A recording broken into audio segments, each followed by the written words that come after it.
ರುಚಿಕರವಾದ ಬಿಸಿಬೇಳೆ ಬಾತ್ ಮಾಡೋದು ಹೇಗೆ ನೋಡೋಣ. ಬಿಸಿಬೇಳೆ ಬಾತ್ ಮಾಡಲಿಕ್ಕೆ ತರಕಾರಿಗಳನ್ನು ತಗೋಬೇಕು. ಹಾಗೆ ಅರ್ಧ ಗ್ಲಾಸು ತೊಗರಿಬೇಳೆನ ತಗೊಂಡಿದ್ದೇನೆ, 1 ಗ್ಲಾಸು ಅಕ್ಕಿನ ತಗೊಂಡಿದ್ದೇನೆ. ತರಕಾರಿಗಳನ್ನೆಲ್ಲ ಚೆನ್ನಾಗಿ ವಾಶ್ ಮಾಡಿ ಸಣ್ಣದಾಗಿ ಹೆಚ್ಕೊಳ್ಬೇಕು. ಯಾವ ಸೈಜು ನಿಮಗೆ ಇಷ್ಟ ಆ ಸೈಜಲ್ಲಿ ನೀವು ಕಟ್ ಮಾಡ್ಕೋಬೋದು. ಕುಕ್ಕರಲ್ಲಿ ನಾನು ಆಯಿಲ್ ಹಾಕಿಬಿಟ್ಟು ಅದಕ್ಕೆ ಒಗ್ಗರಣೆಗೆ ಉದ್ದಿನಬೇಳೆ, ಕಡಲೆಬೇಳೆ, ಜೀರಿಗೆ, ಸಾಸಿವೆ, ಇಂಗು, ಶುಂಠಿ ಹೆಚ್ಚಿಟ್ಟಿದ್ದು ಮತ್ತು ಹಸಿಮೆಣಸು ಎಲ್ಲ ಹಾಕಿ ರೋಸ್ಟ್ ಮಾಡ್ಕೊಂಡಿದ್ದೇನೆ. ಹಾಗೆ ಶೇಂಗಾ ಮತ್ತು ಗೇರುಬೀಜವನ್ನು ಸೇರಿಸಿ ರೋಸ್ಟ್ ಮಾಡ್ಕೊಂಡಿದ್ದೇನೆ.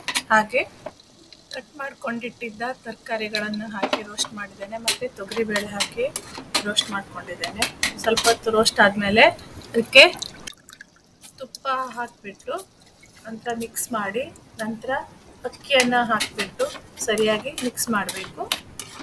ನಂತರ 1 ಗ್ಲಾಸ್ ಅಕ್ಕಿಗೆ 2 ಗ್ಲಾಸ್ ನೀರು ಹಾಕಿ 3 ಸ್ಪೂನ್ ಆಗುವಷ್ಟು ಬಿಸಿಬೇಳೆ ಬಾತ್ ಪೌಡ್ರ್ ಹಾಕಿಬಿಟ್ಟು ಅದನ್ನು ಮಿಕ್ಸ್ ಮಾಡಿ ಮತ್ತು ಕುಕ್ಕರನ್ನು ಕ್ಲೋಸ್ ಮಾಡಿ 2 ವಿಷಲ್ಲು ತಗೊಂಡಿದ್ದು. 2 ವಿಷಲ್ ಆದಮೇಲೆ ಕುಕ್ಕರನ್ನು ಓಪನ್ ಮಾಡಿದ್ಮೇಲೆ ನೋಡಿ ಬಿಸಿ ಬಿಸಿ ಆದ ಬಿಸಿಬೇಳೆ ಬಾತು ರೆಡಿಯಾಗಿದೆ. ತಿನ್ನಲಿಕ್ಕೂ ರುಚಿಯಾಗಿತ್ತು.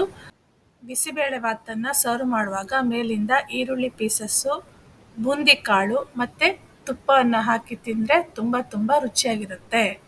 ನಿಮಗೂ ವಿಡಿಯೋ ಇಷ್ಟ ಆದರೆ ಶೇರ್ ಮಾಡಿ, ಲೈಕ್ ಮಾಡಿ, ಸಬ್ಸ್ಕ್ರೈಬ್ ಮಾಡಿ. ವಿಡಿಯೋ ನೋಡಿದ್ದಕ್ಕೆ ತುಂಬ ಧನ್ಯವಾದಗಳು.